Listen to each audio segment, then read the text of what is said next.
So to be clear, Mr. Trump has no financial relationships with any Russian oligarchs. That's what he said. That's what I said. That's obviously what our position is. I'm not aware of any of those activities. I have been called a surrogate at a time or two in that campaign, and I did not have communications with the Russians. What do I have to get involved with Putin for? I have nothing to do with Putin. I've never spoken to him. I don't know anything about him other than he will respect me. Russia, if you're listening, I hope you're able to find the 30,000 emails that are missing. So, it is political. You're a communist. No, Mr. Green. Communism is just a red herring. Like all members of the oldest profession, I'm a capitalist. Hello and welcome to Mueller, She Wrote. I'm your host, AG, and with me as always are Jaleesa Johnson. Hello. And Jordan Coburn. Hello. And this is our continuing special coverage of the redacted Mueller Report.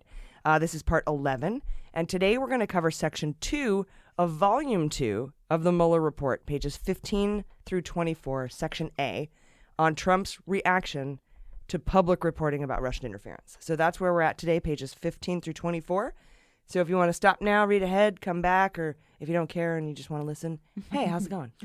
This is one of my favorite parts. Yeah. I just want to say, in Chicago, someone had us sign their Mueller report. That was the first time. Oh, yeah. Kevin, right? Kevin, yeah, it was amazing. That's awesome. Yeah, he showed up with the Mueller report, and it had like little pink tabs in it, and yellow tabs, and then safety pins, and then the blue tabs separated sections 1 and 2. Our listeners are thorough for sure. Yeah. He's super into it.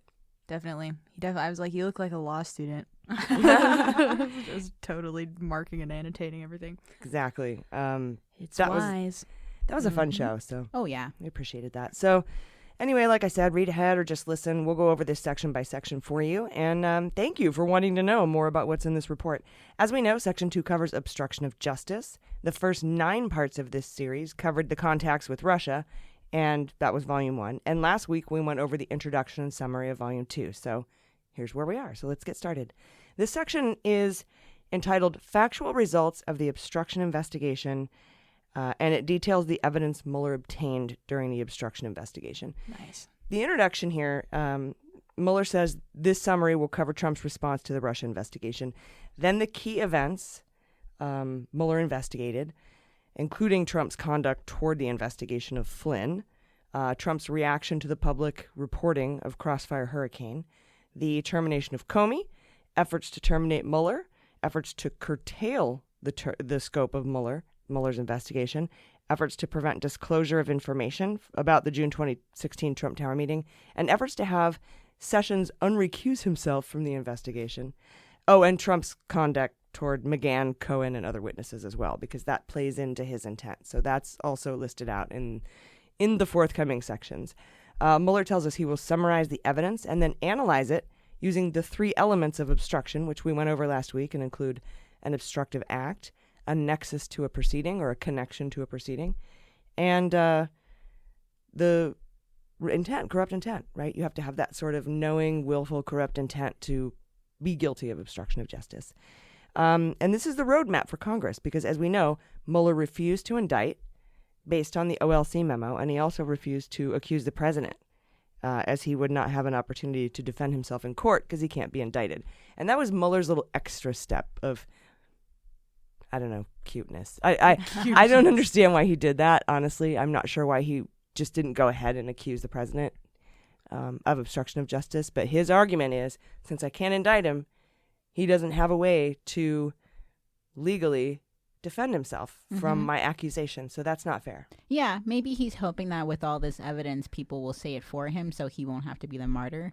It's a lot of pressure, and he did his job. Oh, sure. And he already got so much shit, even for what he did put in the report. Can you imagine what he would get if he actually said anything past that? Yeah, what would their argument be then? Right, because they're saying they're upset about him not reaching a decision definitively on that, but it's like, if he did, that's not what you want at all. If he did, they'd be upset about him reaching a decision, and they would try to find some way to say that the special counsel regulations don't allow for that, or you read the OLC memo incorrectly, something. It would be whatever he said or came out with, they would rebut, basically. Yeah, totally. I wonder how many hours of conversation that took up just deciding with his team internally what to do.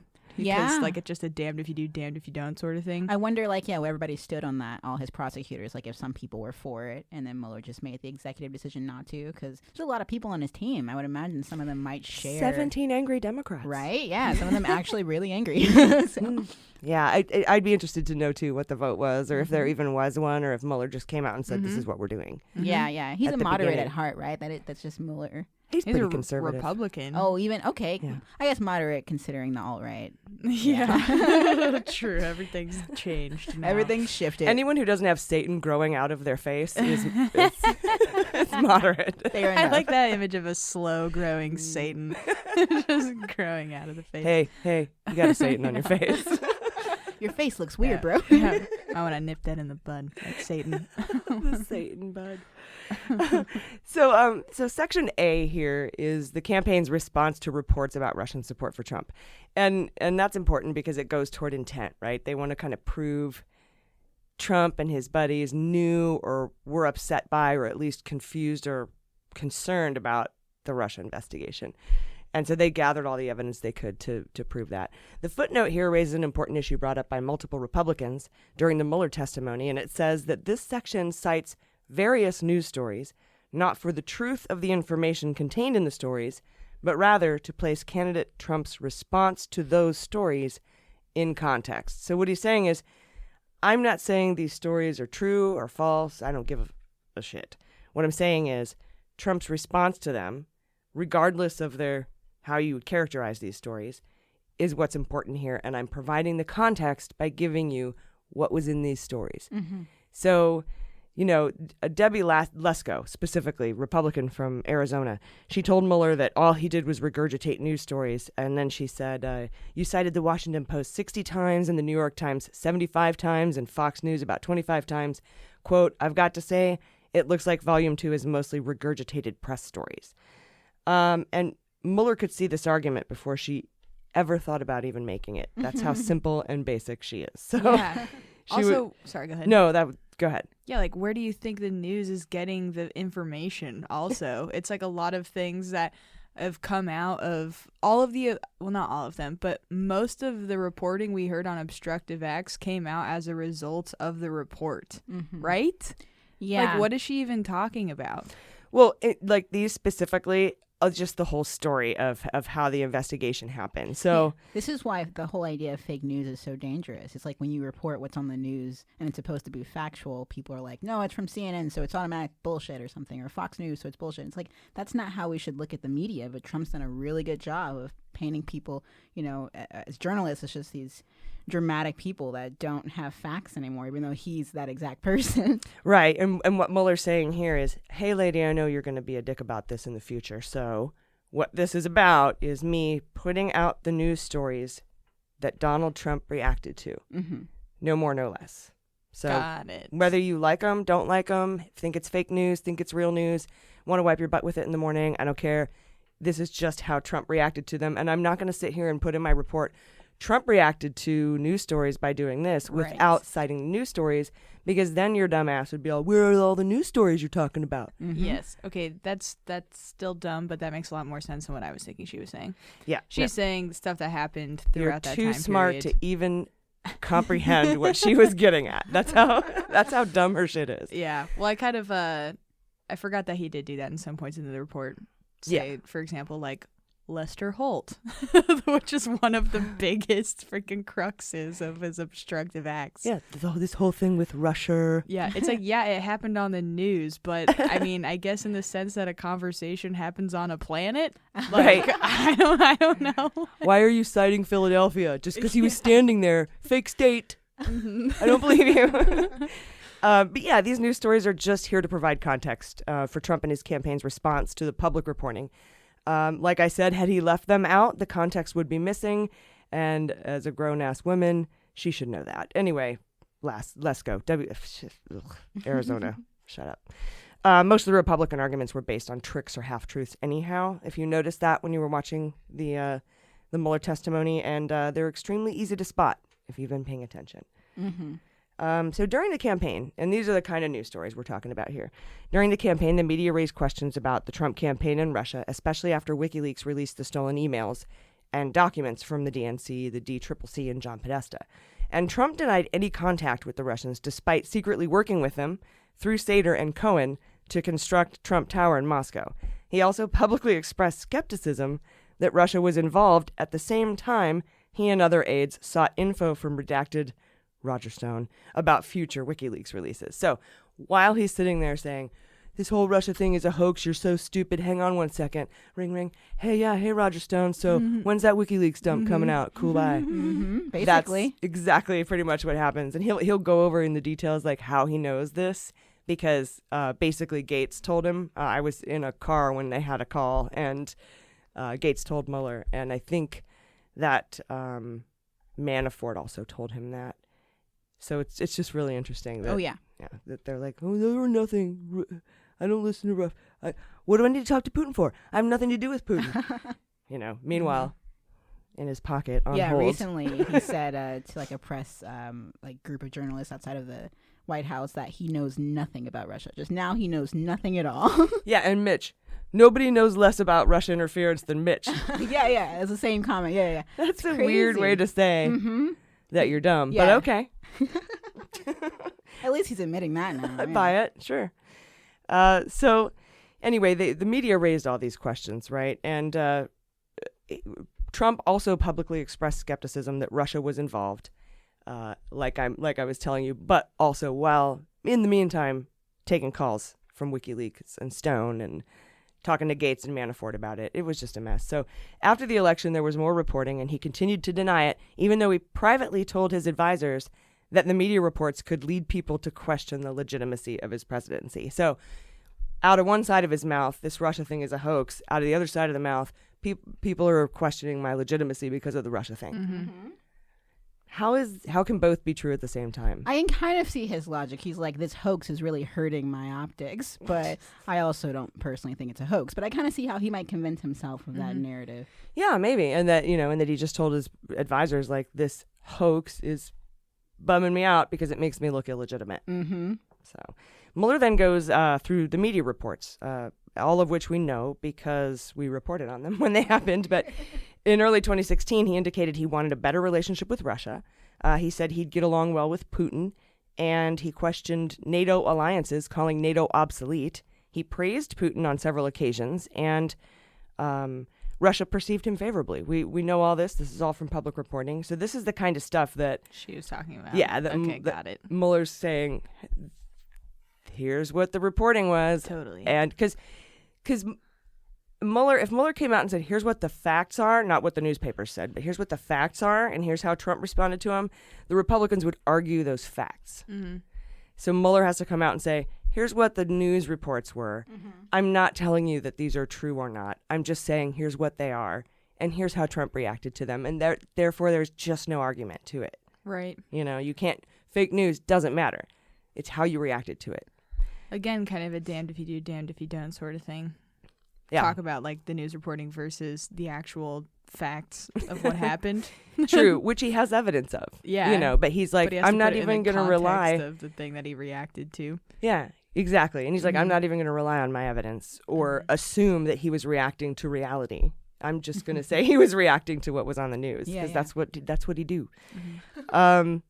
So he starts there, and then he says during the campaign, the media reports started coming out that the Trump campaign had ties to Russia, such as the photo of Flynn dining with Putin or Carter Page having ties to Russia. He had so many. And Manafort having worked for a Putin-backed Ukrainian candidate, that's Yanukovych. The press also raised questions about the Trump team changing the RNC platform on giving lethal weapons to Ukraine to defend against Russian forces. They wanted to take out that lethal part, whereas the Republican hawks, old school, wanted to leave it in. Yeah, the old school hawks, the Mitt Romneys. Exactly, yeah. The half man, half mustache Boltons of the world. The citations for all the reporting is in the footnotes. So you can see it. You can go right to the bottom of these pages, 14, 15, 16, 17, and see all of the lists of all of the articles that he is citing. And so when Lesko was like, New York Times 75 times, Washington Post 60 times, Fox News 25 times, this is the news of the day. It's not my fault Fox didn't get its foot in the door more than a third of the time. Sorry, it's just right. And they didn't often report on the Mueller report, so that's on them. Right. for putting up cats or dog videos instead, you know? Right, cat beauty contests. Right, or Santa is not black. I It's was like all year round for them. Yeah. I was glad that Fox News made it in there, and she acknowledged that Fox News made it in there, though, because that would have been so shitty if she just tried to say that it was, because that would have been a perfect window for her to say a deep state thing if there wasn't also Fox News things in there. But luckily he was an idiot across all channels, so or in response to all channels. Yeah, and I think that might be why he included specific stories from specific, probably went on and saw which ones got the most traffic or what was reported on the news, and these are the ones that he's publicly reacting to. Okay, guys, on to page 17. This is where we get Trump's reaction to the WikiLeaks dumps, and these are public, right? You just react to them or you don't, and he reacted to them. So, on June 14th, a cybersecurity firm, who is not mentioned by name here, but we know it to be CrowdStrike, posted an announcement that Russians had infiltrated the DNC. The following month, the day before the Dem convention, the WikiLeaks sources dumped thousands of DNC documents, and shortly after that, Hillary's campaign manager publicly stated that Russia hacked the DNC and timed the releases to help Trump. And then 2 days later, the New York Times reported that intel agencies had briefed the White House that they now had high confidence that Russia was behind the hack. So this is what was going on in the public sphere in June. Trump aides reacted gleefully to reports of the hacks publicly, and Redacted discussed with campaign officials that WikiLeaks would release the hacked material. It's got to be Roger Stone, right? Mm-hmm. Some witnesses, that's who we're guessing is under the redaction bar. We don't know for sure, just throwing that out there, but it's totally Roger Stone. Yeah. Some witnesses said Trump himself discussed the upcoming releases with Redacted, which is Roger Stone. Cohen told Mueller that he recalled Redacted, and we know that what's under that redaction bar as well. It's clearly Cohen told Mueller he recalled being present in a car when Trump was on the phone with Roger Stone, who was telling him about an upcoming WikiLeaks release, and Trump said, "Oh, good, all right."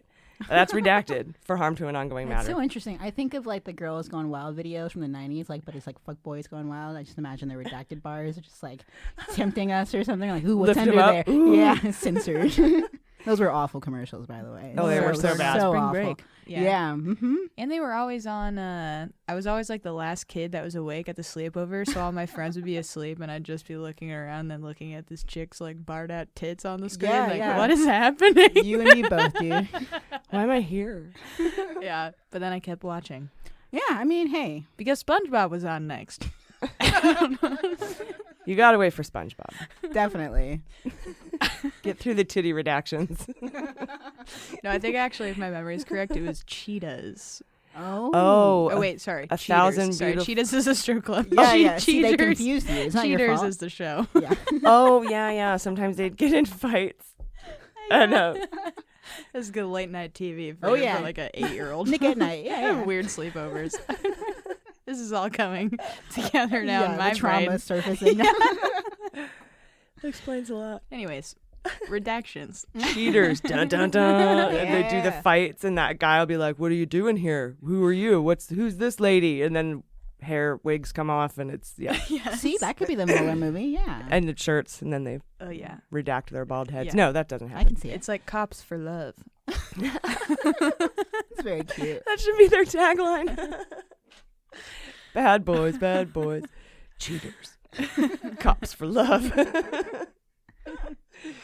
We followed. It's so funny too. They're PIs are we followed him to his job the next day, where here he is with Karen in his Trans Am or whatever, and you're like, oh man, Karen, fuck you, Karen. Come on, Karen. Now everyone's in polyamorous relationships and no one gives a fuck. Exactly. That was the response. That would be so funny. Every single time you run in and bust somebody, they're like, oh no, we're all cool with this, man. Room for one more. It's one of those little You want closers. you want to come in? Yeah. You want in, bro? You want in? And then you want some of this, bro? Yeah. Oh my god. Okay, so back to the non-titty redactions in the Mueller report. I really do think this is Stone. It's harm to an ongoing matter.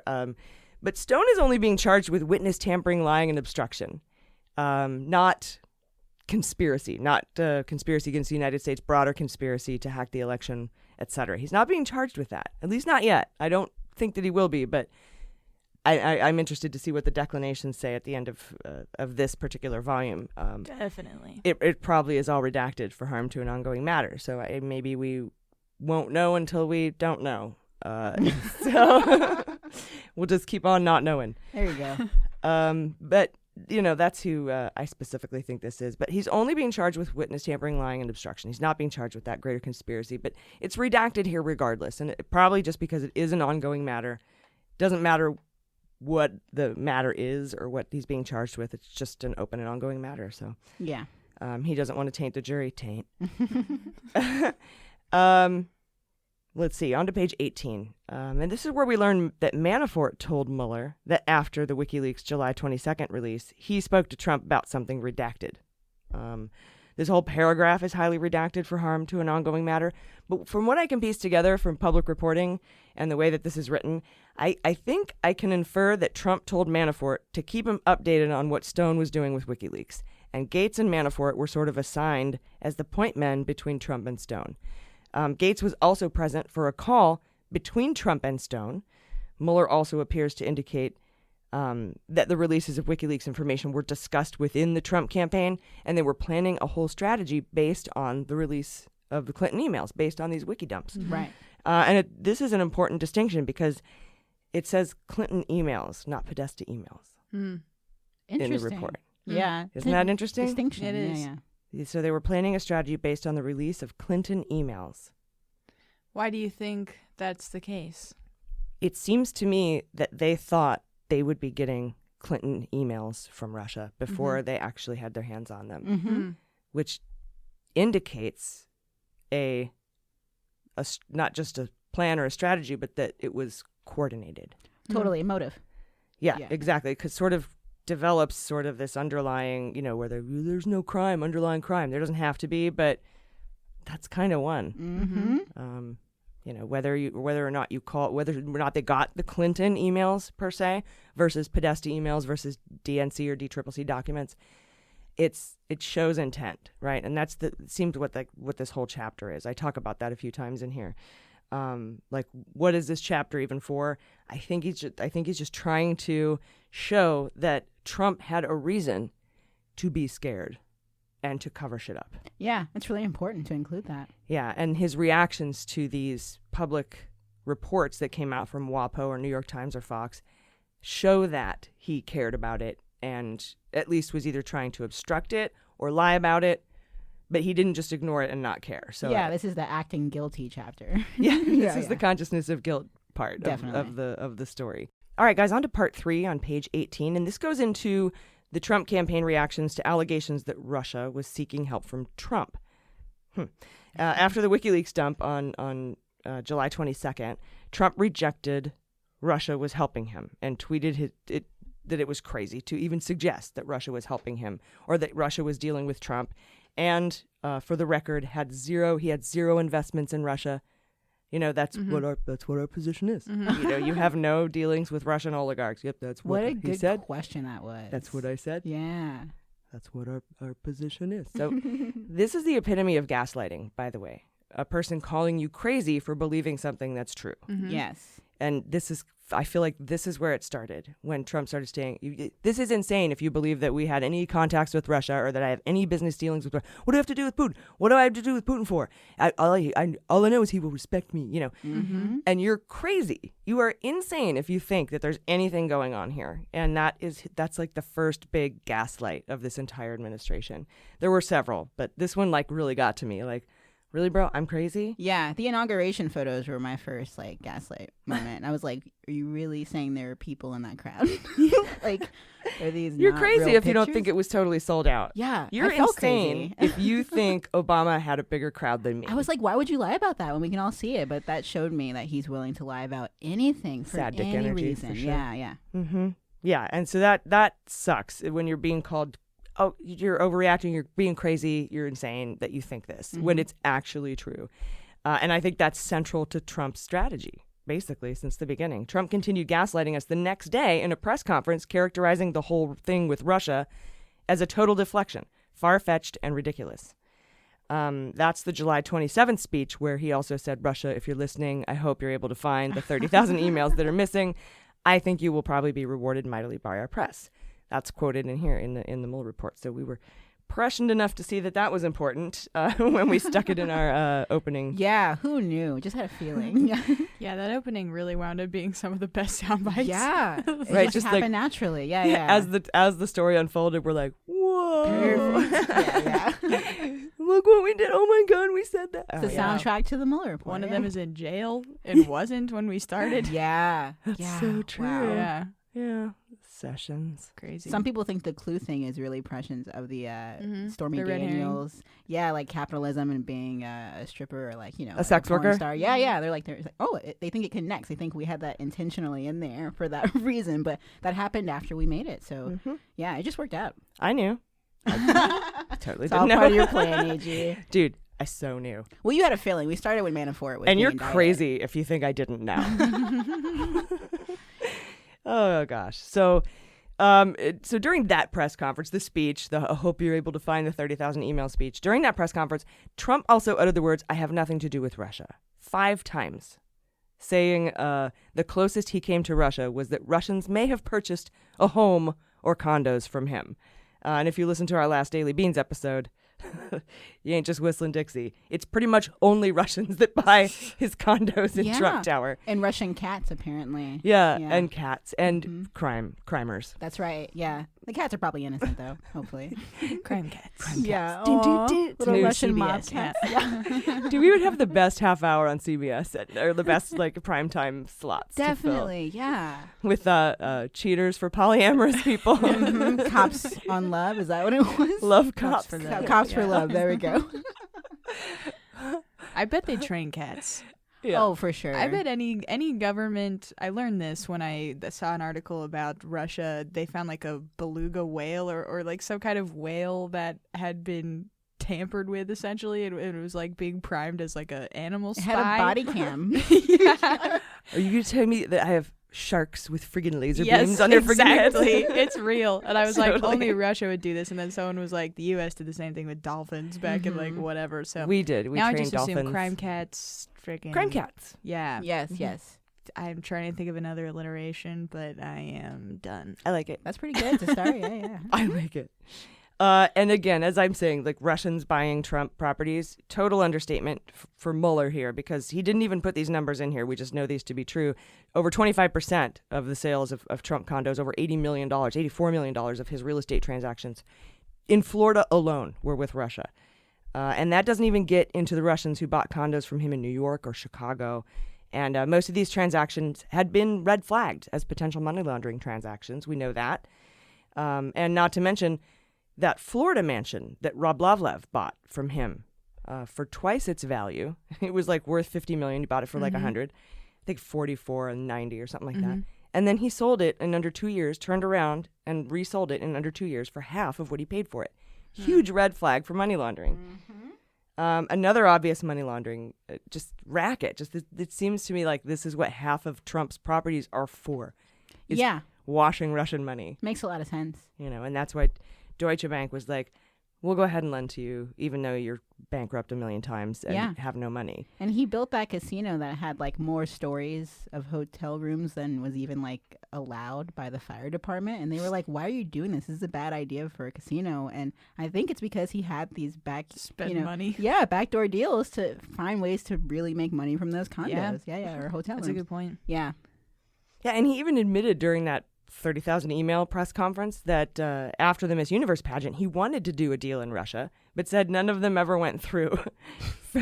Frankly, I don't want to do it, he said, for a number of different reasons. But we had a major developer that wanted to develop property in Moscow and other places, but we decided not to do it. Blame it on the developer. Yeah, sure. Which isn't Trump for some reason. Who would that be? Like IC Expert? Yeah, IC Expert, Crocus Group, all these guys that were, working through Felix, Sater, and Cohen to try to get this shit done. But he's been trying to build a tower in Moscow since the 80s. And this is so obviously what the Russians do. They dangle this shit in front of you till they get what they want from you, and then they pull the rug out from under you. Yeah. And then they'll do it again till they get you excited, doing their bidding, and then they pull it out again. It's so obvious and so clear. They did it to Carter Page a bunch of times, and they even spelled it out that they did it to Carter Page. Yeah.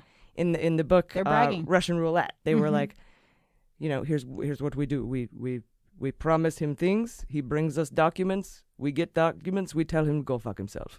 Yeah, that's their strategy, their military strategy. Yeah, specifically spelled out by the GRU in 2013 in that white paper, and it's so obvious. And Trump's like, I decided. I'm the decider. I didn't want to do the Trump Tower.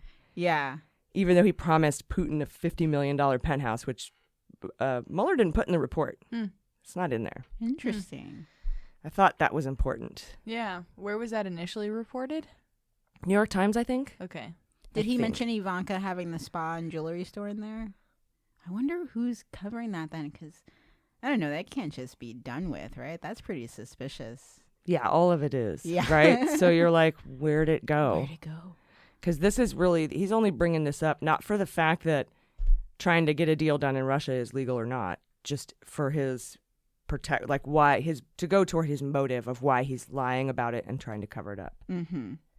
But yeah, so maybe that's why none of the Ivanka stuff is in here, because they weren't investigating Ivanka for obstruction of justice, maybe? I don't know. Yeah, fine jewelry on both sides. It's my favorite thing that ever came out of that. That's so funny. Cohen told Mueller he recalled speaking with Trump after the press conference about Trump's denial of business dealings in Russia. Cohen was like, you said but what? So, Cohen regarded this as a lie. Trump saying we have nothing to do with Russia. Cohen's like, yeah, no, we totally are right this very second. Mm-hmm. And Trump told Cohen that Trump Tower Moscow was not a deal yet, so it didn't count. And said, why mention it if it's not a deal? Exactly. It was around this time Cohen said he and other Trump advisors then had developed a party line that Trump had not, zero business ties with Russia and no connections to Russia. That seemed to be the point where they all understood, wink and a nod, that what they're supposed to say to the public is Trump has no ties to Russia, no business ties, no deals, nothing. Until Manafort fumbled on national television. Yeah. Oops.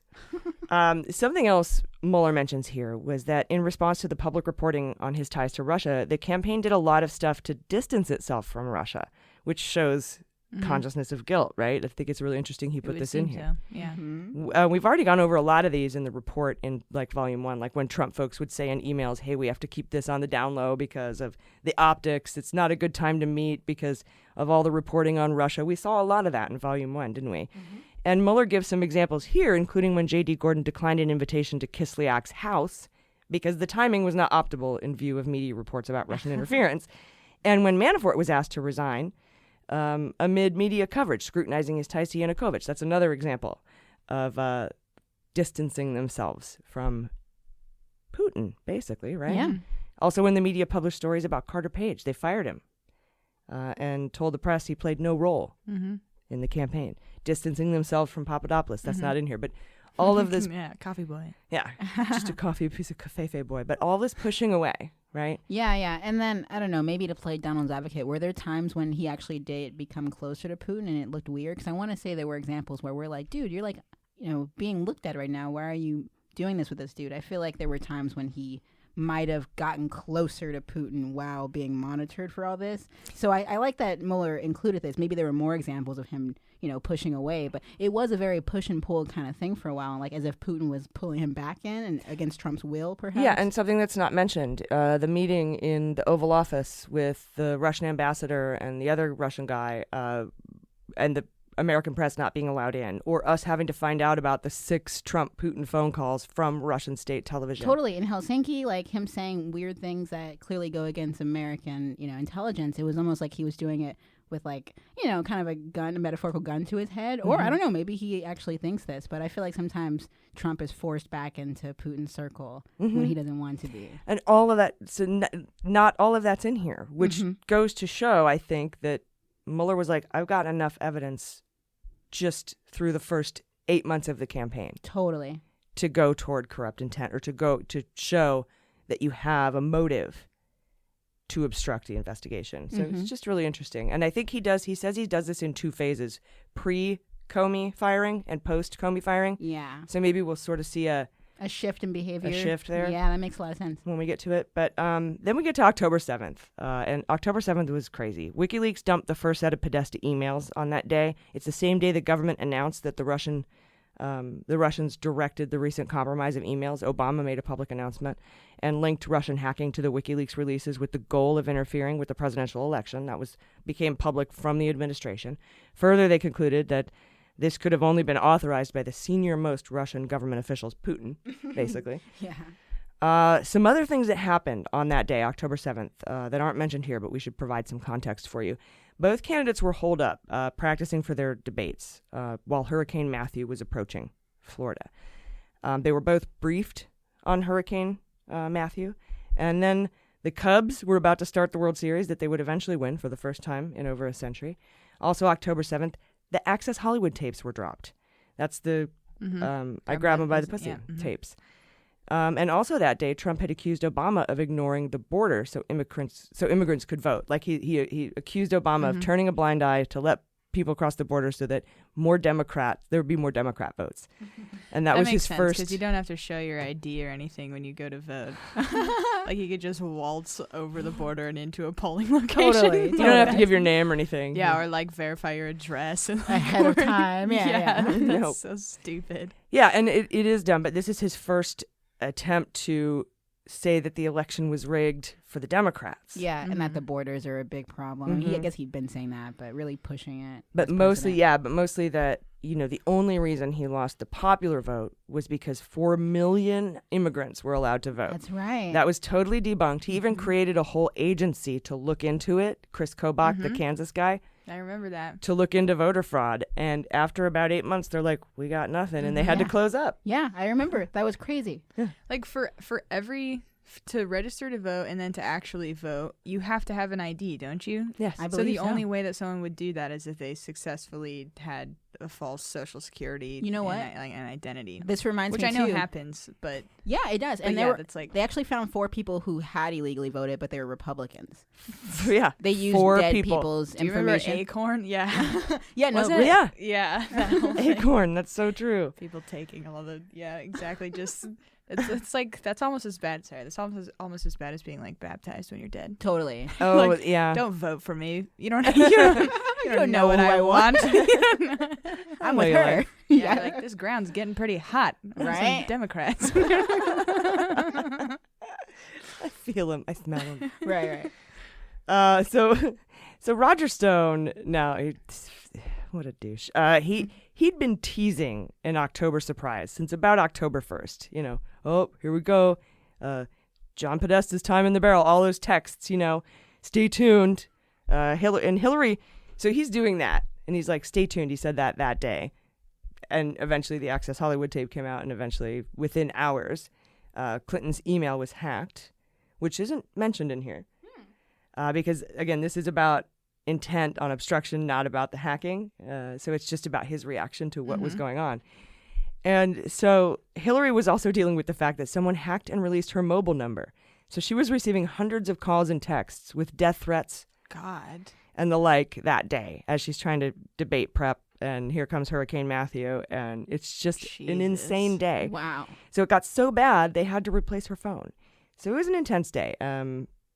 So not just the hurricane, Obama announcing the Russians hacked us to help Trump, the Access Hollywood tape drops, and then WikiLeaks drops the Podesta Yeah, emails. it's not a coincidence. Well, maybe Hurricane Matthew, but not everything else. We waited for the hurricane Yeah. Deep weather. to drop it. That's Right. Assange. He's like, gotta wait for a hurricane. And a few days later, Podesta actually came out and said publicly the FBI was investigating the Russia hack and that Trump might have known ahead of time about the release. And Mike Pence was asked if the campaign was in cahoots with WikiLeaks, and he said nothing could be further from the truth. I remember that. That was weird. Right? Lying so calmly. Then on to page 21, guys, and Trump's Russia denials after the election. So 2 days after Trump won, the Russians told their press that they had maintained contact with Trump's immediate entourage during the campaign. They said that publicly. Hope Hicks responded, "We are not aware of any campaign representatives that were in touch with any foreign entities before yesterday when Mr. Trump spoke with many world leaders. Hope Hicks actually said that to the public. I forgot that And she rarely says anything to the public. So, right. Yeah. I forgot she even tried that. So that's funny. A month after the election, the press reported that the intelligence community had concluded with high confidence that Russia interfered in the election to help Trump. Trump reacted by saying, "I think that's ridiculous. I think it's just another excuse." And that's when he said his famous, "No one really knows who was responsible for the hacking. And the intelligence community has no idea if it's Russia or China or somebody. It could be somebody sitting in a bed someplace."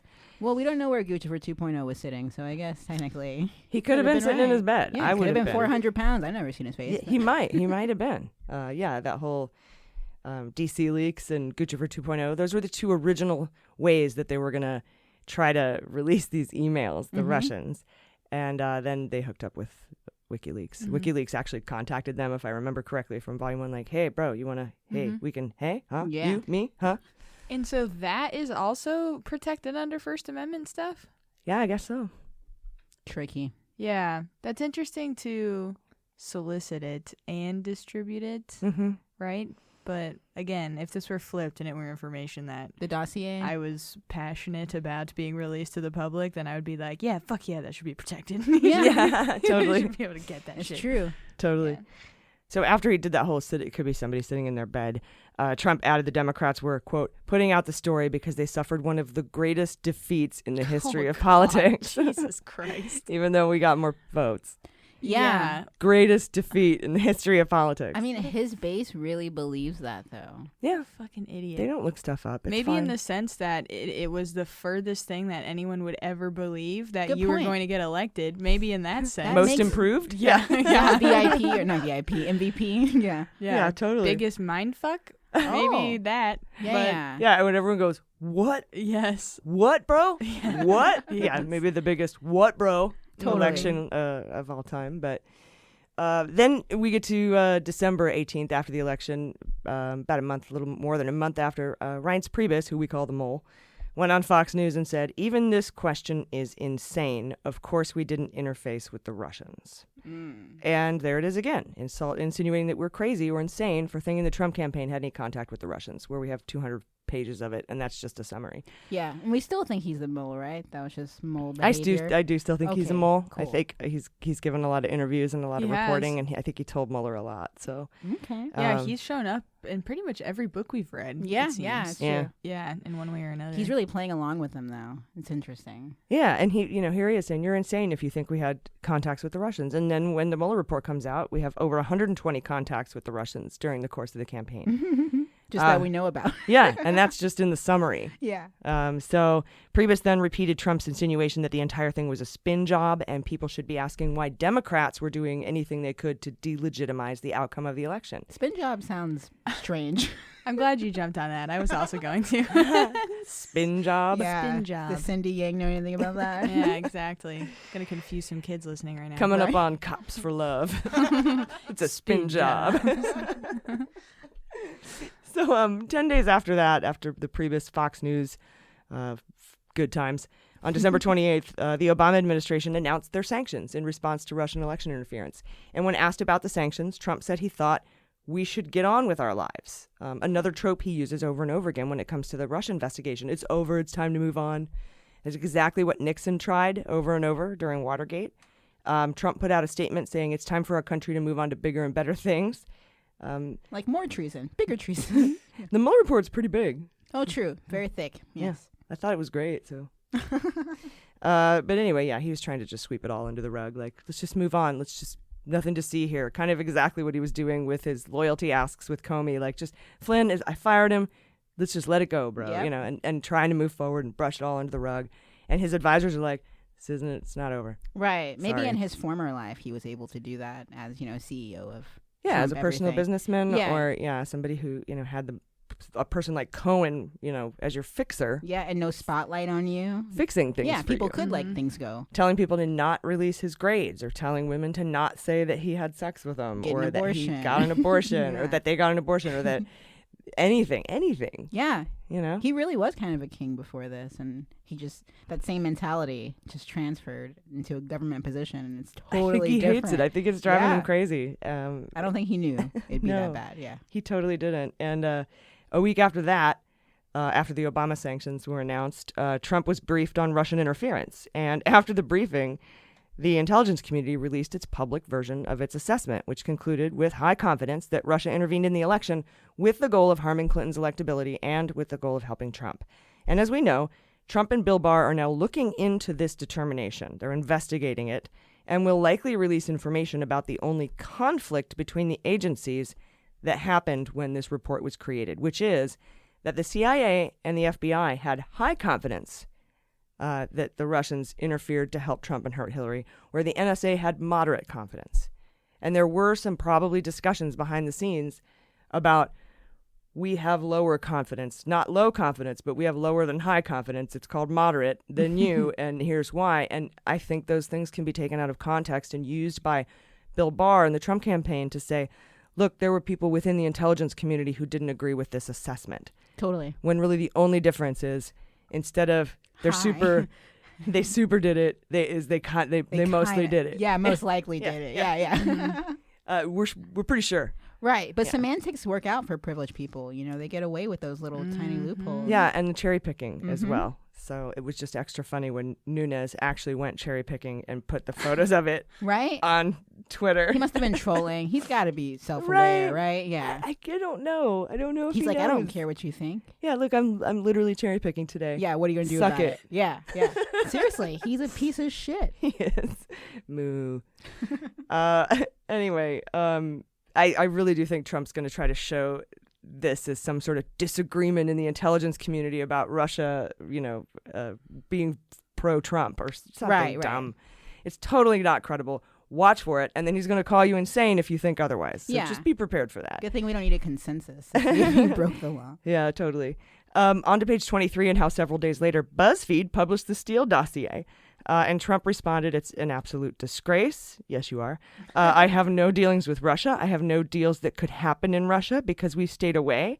So I have no deals. I have no loans. I have no dealings. That was his. I have nothing. And then he wonderfully Whitney Houston. This is wonderfully worded statement. Yeah. I have nothing. I have no deals. I have no dealings. I have no deals. We stayed away. I couldn't happen in Russia. I have no deals. I have no loans. I have no dealings. That's There you go. They wouldn't give it to me. And, he even said we could make deals in Russia very easily if we wanted to. I just don't want to. Oh, my God. Because I think that would be a conflict. Yeah. And unless Putin told him to say that. Yeah, that too. And that right there, Trump admits he knows it would be wrong. Mm-hmm. If you catch that, let me read it to you again. We could make deals in Russia very easily if we wanted to. I just don't want to because I think that would be a conflict. So he knows it would be wrong, and that's important because it shows, again, Trump's corrupt intent to obstruct justice. In other words, he knew what he was doing was wrong, and he illegally tried to cover it up. And that's what this entire section is setting up, showing us Trump's public response to these allegations to establish a motive for trying to obscure and obstruct and stop or stifle or curtail the investigation. Yeah, that might be the most important line from all of that too, right? The fact that he knew, because then that ties into the whole you have to have like an understanding that you're breaking the law. Knowingly and willfully, right? And now we have all the evidence of, him trying to make these deals, or his team, and him saying that he knows it's wrong. Like, what else do you need? That's probably what Mueller's saying. Like, what else do you need, fucking Congress? Like, yeah, and he's showing all this to establish a larger motive. And then as this volume 2 goes on, they're going to go into the individual obstructive acts and how they show corrupt intent specifically. So he's building this broad umbrella of Trump hating this and knowing it's wrong and lying about it to deceive the public because he knows it's wrong, saying it would be a conflict, for example. And then after he makes that giant umbrella, he's going to go and he's going to individually list out. It's so damning. And that's why over 1,000 former federal prosecutors signed on saying if this were anyone else, they would be charged with at least 5 instances of obstruction of justice. Crazy. Obama would, for sure. Yeah. And I find it odd here that Mueller left out Junior's rants about Russia from July 2016. Remember when he was like, well, it just goes to show you their exact moral compass. I mean, they'll say anything to be able to win this. I mean, this is time and time again, lie after lie. You notice he won't say, well, say this. We hear experts, here's blah, blah, blah. He's inaudible, it says. At Home once said that it's what's happening with the Russians. It's disgusting. It's so phony. I watched him bumble through the interview. I was able to hear it on audio a little bit. I mean, I can't think of bigger lies, but that exactly goes to show you what the DNC and what the Clinton camp will do. They will lie and do anything to win. And I'm not sure how he escaped scrutiny on this in this section, but he's not mentioned in here. Yeah, it's very interesting. It's all about Trump. I hope Trump never makes a podcast after this when he gets out, because he just seems like the type. He should call it Inaudible, though. That'd be really funny. Inaudible? Yeah, I just can't Available quite on make it out. Audible? Yeah. It's It's a partnership just waiting to happen. Read by Anonymous. Yeah. Anonymous. Anonymous. Yeah, alarm makers. What are the markers? Is that what it was? What are the oranges of that? Bar partisan. That's my new favorite Bar one. partisan. Yeah. Yeah, totally. Did he say that? Yeah, he did. Bar Yeah. partisan. Oh god. He said it with his mouth. It was great. It wasn't a typo. It was a mouth typo. Like, sorry guys, I'm not used to this stuff. Right. I Bar don't know these words. partisan. They're all new to me. All these political words. I wonder if they showed him Schoolhouse Rock. Someone has have to try, right? Yeah, just to prep. Just to We see. tried to make him training videos, like, you know, those really dumb training videos you get when you start a Taco Bell job, and they're like, "Hey, welcome to the team. Here at Tchotchkes, we believe in teamwork." You know, and here we at tried to make Cheers. Yeah. "You're president now. That means this." You know, we tried to make this whole training video, but we never really finished it. That'd be fun to finish up. That is a very Yeah, fun yeah. concept. How do you get him to watch it though? That's the thing. Yeah, he wouldn't. Tough. Yeah. He wouldn't. It's totally fine. So Mueller concludes here saying multiple Trump aides told him that Trump viewed stories about his Russian connections, the Russia investigations, and the IC assessment as a threat to the legitimacy of his victory. Another motive to obstruct justice, right? This Mueller gives some examples, too, of the legitimacy, where Hope Hicks said Trump viewed the IC assessment as his Achilles heel. Sean Spicer said Trump thought the Russia story was developed to undermine the legitimacy of his election. Gates said Trump viewed the Russia investigation as an attack on legitimacy of his win. And Priebus said that when the IC report came out, Trump was concerned people would question his legitimacy. So this reminds me, too, of how Trump hung his electoral map victory on Hope Hicks's desk right outside of the Oval Office, as if to remind all who entered that he won fair and square despite losing by millions of votes. Yeah. And he said those millions of votes came from illegal means, that it was rigged, and he won in the greatest victory anyhow. And he was very protective, and still is, of the legitimacy of his campaign, or of his victory. And his concern about the legitimacy goes right to the heart. His concern about the legitimacy goes right to the heart of corrupt intent. He might actually believe it too. He probably thinks that Democrats can still vote just as easily as Republicans do. So he probably really thinks that like migrants or immigrants can vote. Like he might not even understand that. No, how he it probably works. Yeah. doesn't. He probably doesn't. But this insecurity and weakness is probably going to be his greatest downfall. Totally. You know? Yeah, and everything that he does, I'm sure it already has been. Totally. It's a slow down fall. It's real Yeah, it's gradual. way too slow. Yeah. He's like a fucking feather, dude. just go to the ground. Just I can imagine you fighting with a feather now. Yeah. Go to the ground. Push it down. He's swatting at it. Yeah. It's elusive. Just Stupid wisping through the wind. Forrest Gump. Yeah, Forrest Gump. Go to the Perfect. ground.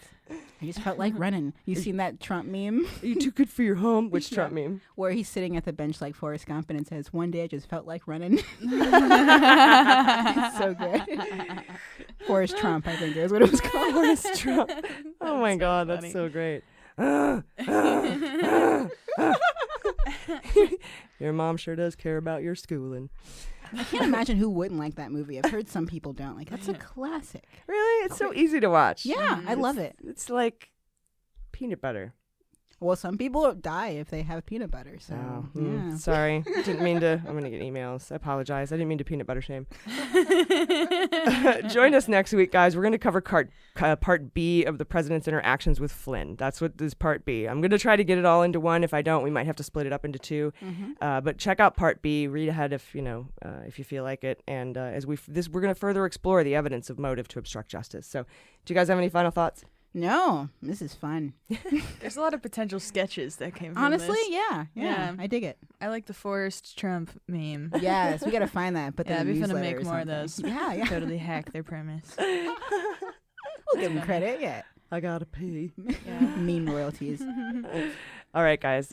Thanks so much. Please take care of yourselves. Take care of each other. I've been AG. I've been Jaleesa Johnson. I'm a Jordan Coburn. And this is Mueller, She Wrote.